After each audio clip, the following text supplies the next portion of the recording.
Capítulo 4, eu gostaria de ler o texto a partir do versículo de número 8 até o versículo de número 14.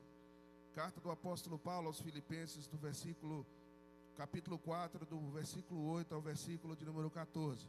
Assim nos diz a palavra do Senhor.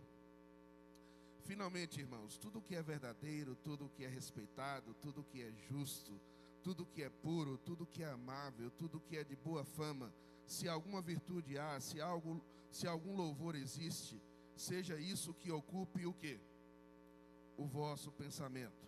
O que também aprendestes e recebestes e ouvistes e vistes em mim, isso praticai, e o Deus da paz será convosco. Alegrei-me sobremaneira no Senhor, porque agora, uma vez mais, renovastes a meu favor o vosso cuidado, o qual também já tinhais antes, mas vos faltava oportunidade. Digo isto não por causa da pobreza, porque aprendi a viver contente em toda e qualquer situação. Repita comigo essa frase. Porque aprendi a viver contente em toda e qualquer situação. Tanto sei estar humilhado, como também ser honrado, de tudo em todas as circunstâncias. Já tenho experiência, tanto de fartura como de fome, assim de abundância como de escassez. Lemos o versículo número 13. Tudo posso naquele que me fortalece. Todavia, fizestes bem, associando-me em quê? Na minha tribulação. Irmãos, eu gostaria de começar nessa manhã com uma pergunta para nós entendermos o contexto, para que sejamos objetivos. Qual seria as suas últimas palavras, se você soubesse que talvez amanhã, ou você teria no máximo uma semana de vida? Qual seriam as últimas palavras que você diria para as pessoas que você ama, para as pessoas que são especiais para você? Se você tivesse que escrever um bilhetinho ou uma carta, que você pudesse registrar as últimas palavras da sua vida, o que você diria? O que estaria no seu coração? Quais seriam os seus conselhos? Esse é o contexto que o apóstolo Paulo escreve a carta aos Filipenses. O apóstolo Paulo, ao escrever essa carta aos Filipenses, ele está preso. Ele está passando um momento de muita adversidade. E ele não está preso em qualquer lugar, mas ele está preso numa prisão de máximo cuidado, porque ele estava ali provavelmente aos redores, ou talvez no calabouço do palácio de César. E Paulo está ali, e ele não sabe o que será o dia de amanhã. Ele não sabe se talvez lhe resta um dia, uma semana, um mês, mas na verdade talvez ele não tinha mais a expectativa que iria encontrar aqueles irmãos de Filipos que tanto o ajudaram. É muito lindo observar essa carta, porque essa carta do apóstolo Paulo, os comentaristas bíblicos dizem que talvez é a carta mais íntima do apóstolo Paulo. As duas cartas mais íntimas do apóstolo Paulo é a segunda carta aos Coríntios e a carta aos Filipenses, porque são duas cartas em que Paulo abre o seu coração, em que Paulo fala das suas fragilidades, em que o apóstolo Paulo fala não somente do seu intelecto, mas ele fala do seu coração, ele fala do mais profundo do seu ser, porque ele quer deixar uma mensagem, ele quer preparar a igreja, ele quer preparar o povo de Deus para enfrentar o futuro, para enfrentar as adversidades da vida.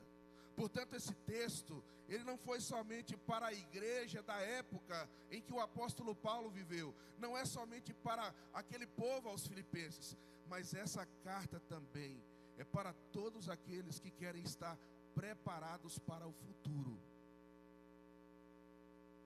E a minha pergunta para você nessa manhã: você está preparado para o futuro que está diante de você?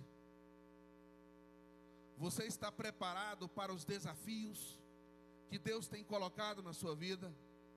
Hoje a igreja aqui está celebrando 17 anos da sua existência. Mas a minha pergunta: a igreja presbiteriana Luz está preparada para o futuro que a espera?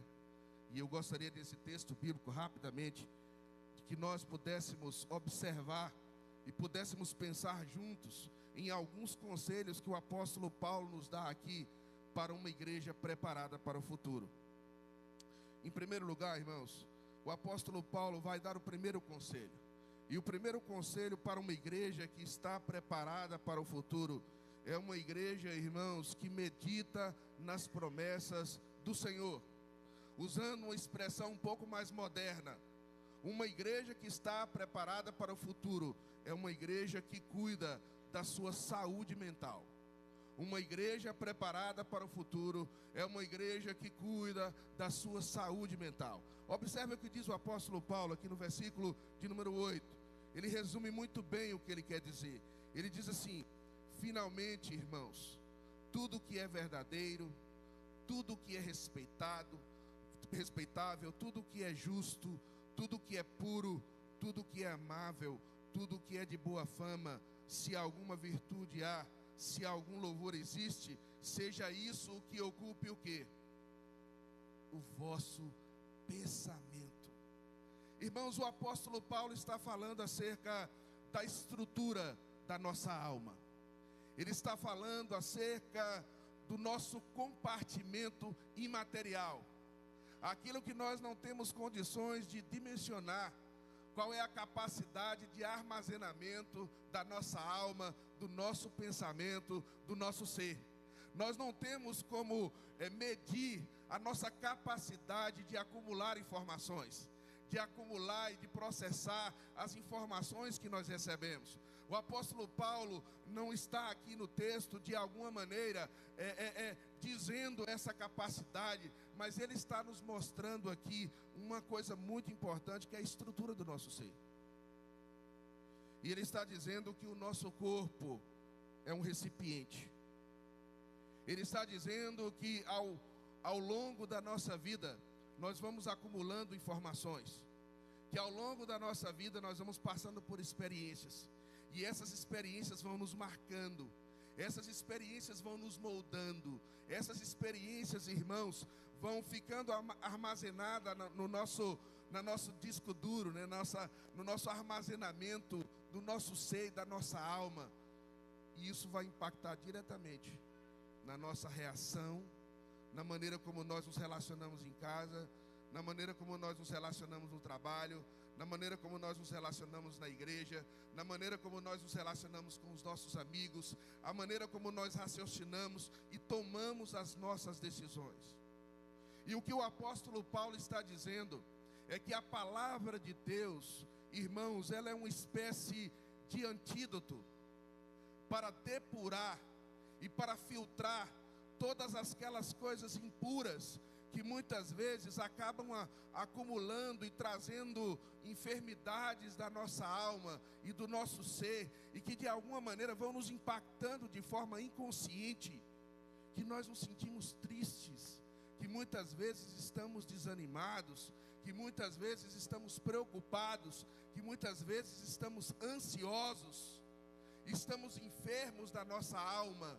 Nós muitas vezes estamos bem no sentido do trabalho, no sentido financeiro, no contexto familiar, mas às vezes parece que há algo que não está bem. E é interessante quando nós observamos algumas estatísticas, muitos sociólogos e pessoas na área da ciência vão dizer que nós vivemos a era das enfermidades da alma. os centros de atendimento de psicologia, de psiquiatria, de psicanálise estão cheios.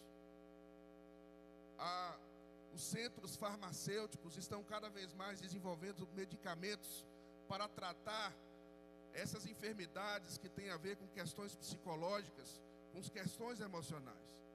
Há algumas estatísticas que dizem que essa nova geração é uma nova geração que vive 60% mais estressada do que as gerações anteriores.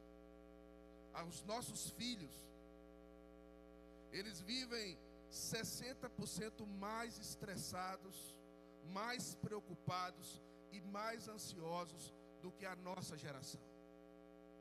E isso tudo tem a ver, irmãos, com a ocupação da nossa mente.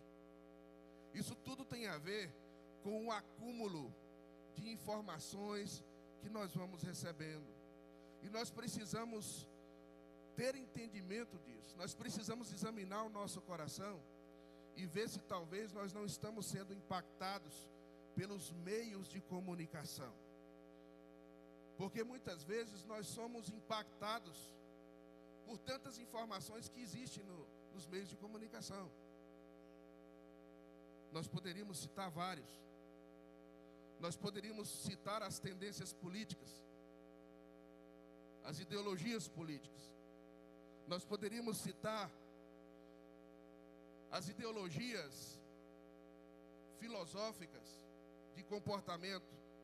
Nós poderíamos falar de tantas tendências religiosas e de falsas doutrinas.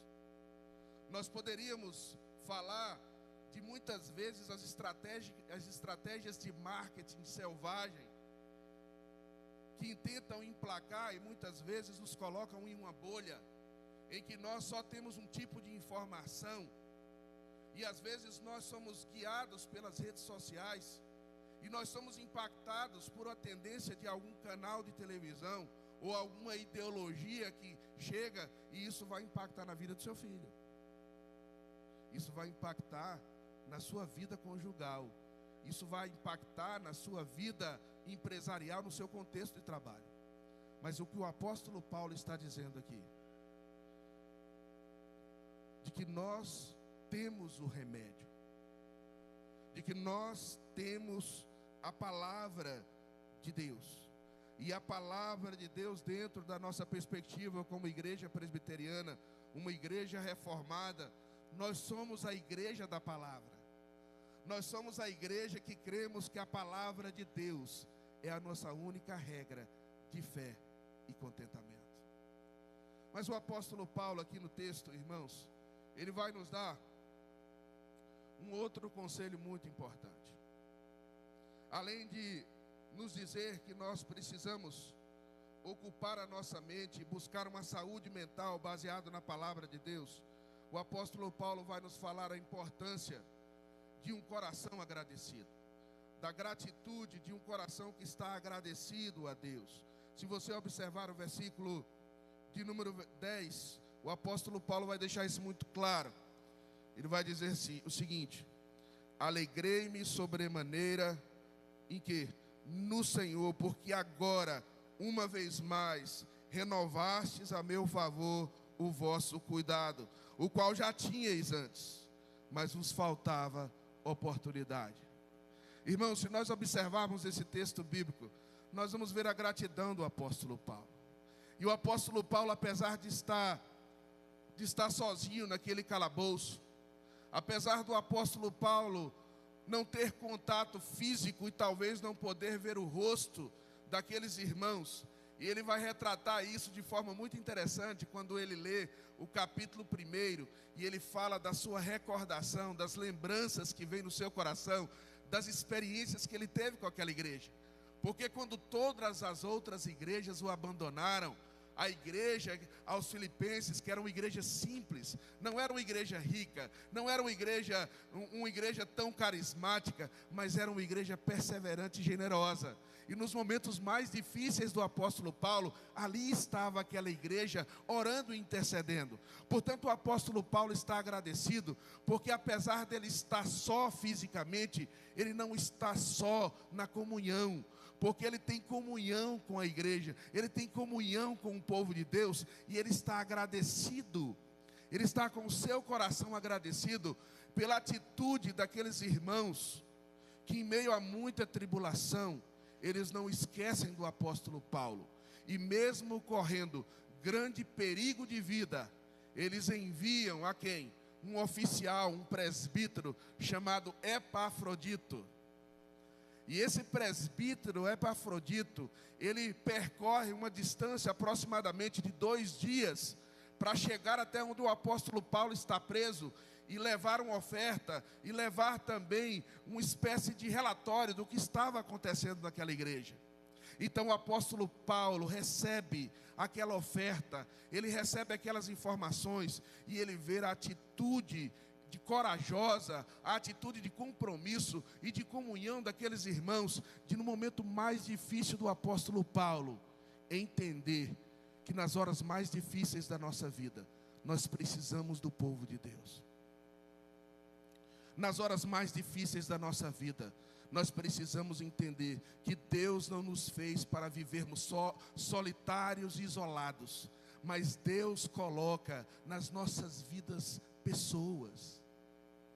Deus coloca nas nossas vidas, irmãos, uma igreja.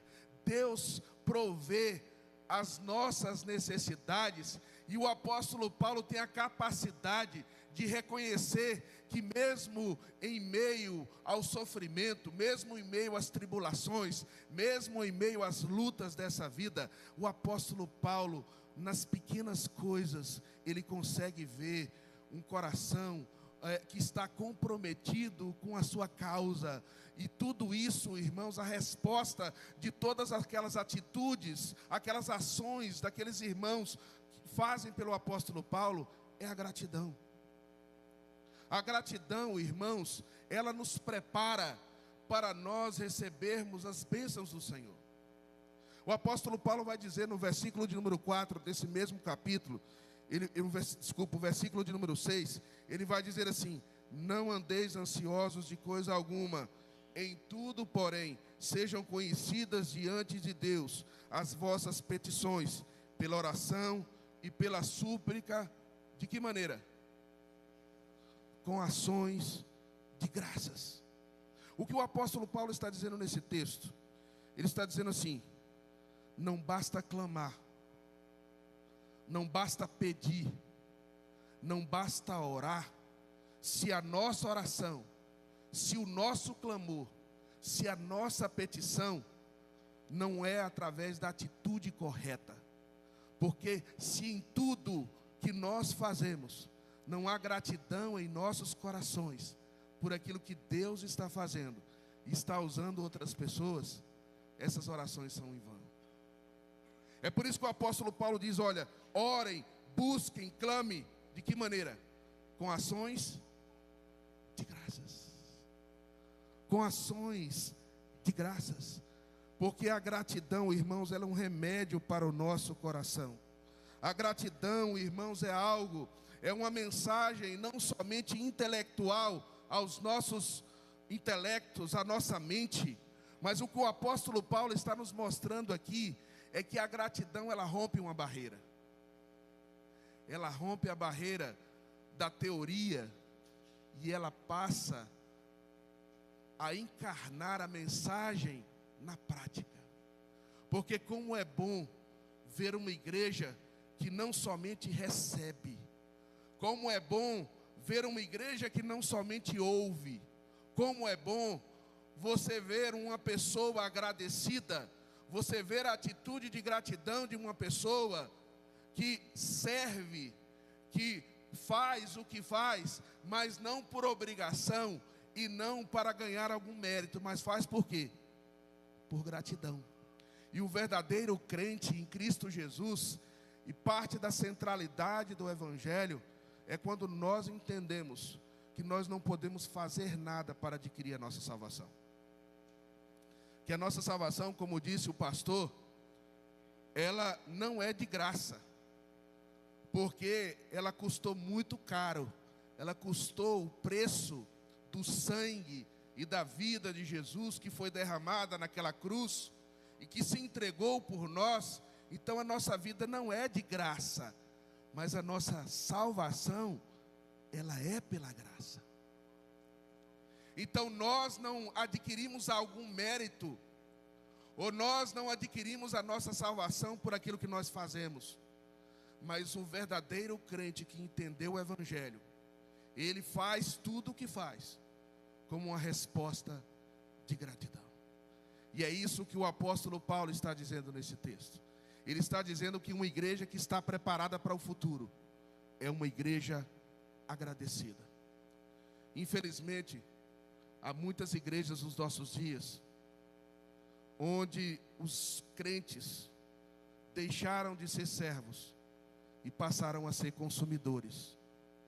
E essa é a grande diferença de quem serve e quem consome. Porque quem consome, muitas vezes acha que está comprando um produto, acha que tem algum direito por algo que ela merece. Mas quem serve é alguém que está à disposição e que tem o coração agradecido para colocar a sua casa, para colocar os seus recursos, para colocar a sua família, para colocar a sua própria vida em gratidão ao Senhor. Mas o apóstolo Paulo nos ensina aqui, em terceiro lugar, ele nos dá um terceiro conselho. Em primeiro, ele nos diz que nós precisamos cuidar, irmãos, da nossa saúde mental, através da palavra. Ele nos diz que nós precisamos manter um coração agradecido a Deus, agradecendo aos irmãos pelo cuidado.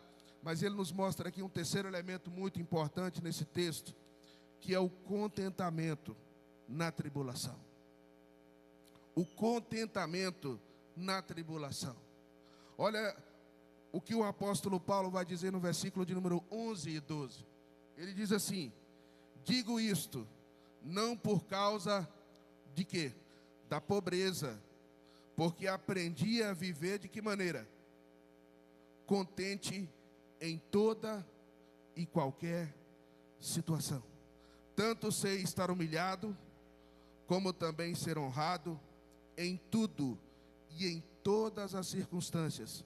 Já tenho experiência, tanto de fartura como de fome, assim de abundância como de escassez. Olha o que o apóstolo Paulo está dizendo, irmãos. O apóstolo Paulo está dizendo que ele aprendeu a viver contente. Quero fazer uma pergunta para você nessa manhã. Você está satisfeito? Você está com o seu coração contente? Você está com o seu coração agradecido? Você está com o seu coração em paz e contente por aquilo que Deus tem te dado? Uma das coisas que eu mais escutei na época da pandemia foi que as pessoas aprenderam na pandemia a estar contente com as coisas mais simples da vida. Porque na época da pandemia, talvez alguns não podiam ir para o shopping, o comércio fechado, shopping, não havia muitos lugares para ir, as pessoas precisavam estar mais reservadas em casas. E isso foi uma espécie de detox. Isso foi uma espécie de processo de desintoxicação de coisas que muitas vezes nós nos enchemos achando que isso vai nos dar paz, que isso vai nos dar alegria e que isso vai nos trazer contentamento. Permita-me contar uma experiência que eu passei com os meus filhos. Eu acho que para essa mudança que nós tivemos de vir dos Estados Unidos, no contexto de Massachusetts, que é o estado número 1 dos Estados Unidos, as grandes universidades de Harvard, MIT ali, a igreja que eu estava pastoreando era uma igreja que estava ali bem próximo daquela região. Os meus filhos, nós morávamos muito bem, boa escola, tudo funciona nos Estados Unidos, tudo que de alguma maneira desejam ou querem pode possuir. E eles estavam naquele contexto. Mas eu nunca deixei de levar os meus filhos. Quando nós tínhamos a oportunidade de vir de férias, eu nunca deixei de levar os meus filhos para o lugar de onde eu vim. E eu lembro isso com muito carinho e com muita gratidão no coração. Porque eu venho de um povoado de 900 pessoas no interior do sertão da Bahia. E eu sempre levei os meus filhos na casa simples dos meus pais e dos meus avós. E eu sempre fiz essa pergunta para eles: o que é que traz alegria e contentamento ao coração de vocês?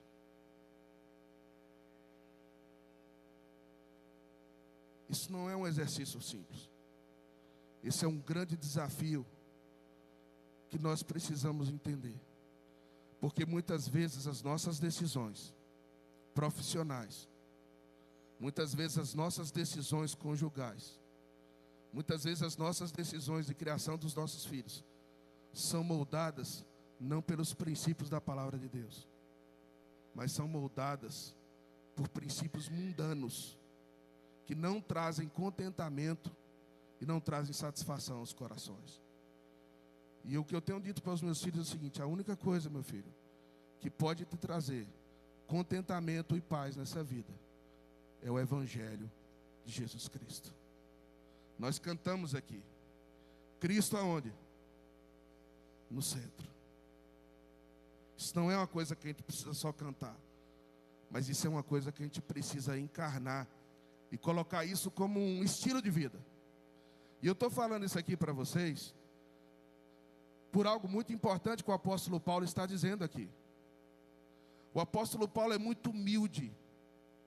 O apóstolo Paulo tem uma atitude aqui nesse texto muito especial, porque ele diz: eu aprendi. O apóstolo está dizendo que eu e você precisamos aprender. Que talvez isso é algo que nós não sabemos, mas que nós precisamos aprender. E para aprender nessa escola da vida, você precisa se disciplinar. Para aprender nessa escola da vida, não basta simplesmente ouvir na teoria, mas aprender nessa escola da vida, você precisa praticar. Você precisa viver esse Evangelho. Você precisa crer nessa palavra, mas você precisa viver esse Evangelho. E isso é um desafio, não de hoje aqui somente, mas esse é um desafio de vida. De quando você se levanta até quando você vai dormir. O que é que traz alegria, o que é que traz contentamento ao teu coração. Mas eu quero terminar nessa manhã, em último lugar, trazendo o terceiro conselho que o apóstolo Paulo, o quarto conselho que o apóstolo Paulo nos dá nesse texto bíblico.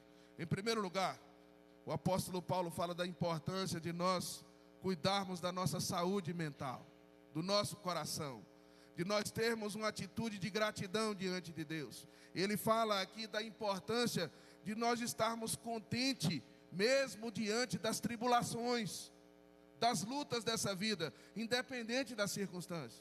Mas em último lugar, ele nos ensina aqui, irmãos, que nós precisamos ter esperança no meio das provações.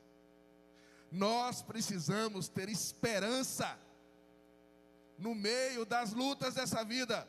Olha o que o apóstolo Paulo diz no versículo de número 13 e 14. Ele diz assim: tudo o quê? Posso naquele que me fortalece. O versículo 14 contextualiza muito bem e diz assim: todavia fizestes bem associando-me em quê? Na minha tribulação. Às vezes nós lemos o versículo 13, mas nós não lemos o versículo 14. Se nós lemos só o versículo 13, de alguma maneira parece uma expressão que muitas pessoas usam sem entender o que o apóstolo Paulo está dizendo. O apóstolo Paulo não está dizendo, eu sou bom. O apóstolo Paulo não está simplesmente fazendo uma afirmação e dizendo, eu posso, eu vou conseguir. Ele não está aqui fazendo uma afirmação positivista, como muitas pessoas colocam ali aquele versículo, achando que o fato de afirmar e dizer tudo posso naquele que fortalece, vai nos fazer forte. O que o apóstolo Paulo está dizendo aqui: eu estou fragilizado, eu estou sofrendo, eu percebi quão fraco eu sou, eu percebi que eu estou passando por uma provação e uma tribulação tremenda, o qual eu sou muito limitado, o qual sou frágil, o qual eu não posso ir contra César, eu não tenho como vencer o exército romano, eu não tenho como sair daqui desse calabouço, dessa prisão, eu estou limitado aqui, eu estou preso, eu estou sofrendo, mas tem aquele Cristo, que é o Senhor das causas perdidas. Não há nada que seja impossível para Deus. Não há nada, irmãos, que nós possamos pensar que está perdido para o Senhor. E é isso que o apóstolo Paulo está dizendo. Ainda que ele não veja saída, ainda que ele não veja a solução, ainda que talvez ele não terá mais a oportunidade de rever aqueles irmãos, porque ele vai morrer ali talvez, o que ele estava pensando, mas ele é muito claro em dizer o seguinte: eu creio que Deus pode fazer todas as coisas, e essa deve ser a nossa perspectiva. Não há nada que seja impossível para Deus. E nessa manhã eu quero te perguntar: qual é a tua causa perdida? O que é impossível para você? O que foi que você já jogou a toalha? O que foi que você já está a ponto de desistir? O que foi que você tem no seu coração que você fala: Senhor, eu já não tenho mais esperança? Essa manhã é a manhã de você reviver isso no seu coração. Essa manhã é a manhã de você trazer à memória aquilo que pode te dar esperança. É nessa manhã que o Senhor quer renovar as tuas forças e te preparar para o futuro. É nessa manhã, pastor e igreja, que o Senhor está dizendo à igreja presbiteriana Luz quais são as causas impossíveis dessa igreja, para que essa igreja esteja verdadeiramente preparada para o futuro que o Senhor tem para ela. Quais são os desafios e as provações que você está vivendo? O apóstolo Paulo, irmãos, ele termina com esperança. Porque o que o apóstolo Paulo está dizendo aqui é que a esperança dele não está nas pessoas, é que a esperança dele não está na política, é que a esperança dele não está na sua influência social, que a sua esperança não está no currículo que ele tinha, que a sua esperança não está nos talentos que ele tinha, que a sua esperança não estava na igreja, que a sua esperança não estava na circunstância, mas que a sua fortaleza e a sua esperança estava em Cristo. E é isso que nós precisamos ter muito claros para estar preparados para o futuro. A minha oração é para que nessa manhã você cuide da sua saúde mental. Como está o seu coração? A minha oração é para que nessa manhã Deus te coloque esse sentimento de você servir por gratidão e não por mérito. Que nessa manhã o Senhor coloque esse contentamento, que ele seja aquilo que te satisfaz, aquilo que te dá sentido, aquilo que te dá razão para você levantar de manhã cedo e dormir tarde, como diz o texto, né? Salmo 127, se o Senhor não edificar a casa, em vão trabalhos que edificam, inútil vos será levantar de madrugada, trabalhar até tarde. Aos seus amados ele dá quando? Enquanto dormem. Isso não quer dizer que a gente precisa ficar dormindo o dia todo. Não é isso o texto. Mas o texto está dizendo que quem provê todas as coisas é o Senhor. Mas que não perca a esperança. Não desista, porque quem escreve a tua história é o Senhor. Amém? Eu queria orar pela tua vida antes de passar essa palavra. Queria que você colocasse a sua vida diante do Senhor nessa manhã. Sabe uma frase que o apóstolo Paulo diz? Lá no capítulo 1, versículo de número 6. Aquele que começou o quê? A boa obra. Deus está fazendo uma boa obra em você. Deus está fazendo uma boa obra em você. Mesmo quando muitas vezes você pense que tudo está dando errado. Mas você precisa confiar que aquele que começou a boa obra, ele é fiel para quê?